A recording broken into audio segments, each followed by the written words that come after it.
দক্ষিণ ২৪ পরগনার রাজনীতিতে বিরাট তোলপাড়। ভাঙড় বোমা বিস্ফোরণ মামলায় অবশেষে জাতীয় তদন্তকারী সংস্থা এনআইএ এর হাতে গ্রেপ্তার হলেন ক্যানিং পূর্ব বিধানসভা কেন্দ্রের প্রাক্তন বিধায়ক শওকত মোল্লা।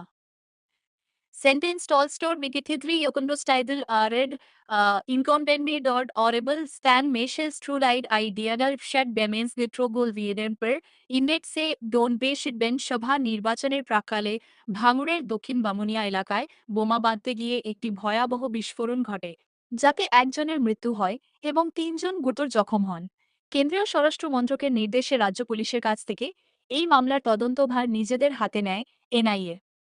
গত বৃহস্পতিবার শওকত মোল্লার জীবনতলার বাড়িসহ মোট ৮টি জায়গায় একযোগে তল্লাশি চালায় কেন্দ্রীয় এজেন্সি। সেই সময় বাড়িতে না থাকায় তাকে পলাতক বা ফেরার ঘোষণা করা হয়েছিল। গোয়েন্দাদের অনুমান ছিল তিনি সীমান্ত পেরিয়ে বাংলাদেশে পালানোর ছক কষছিলেন। তবে শেষ রক্ষা হল না। গোপন সূত্রে খবর পেয়ে চিংড়িঘাটা সংলগ্ন এলাকা থেকে তাকে গ্রেফতার করেন এনআইএ আধিকারিকরা।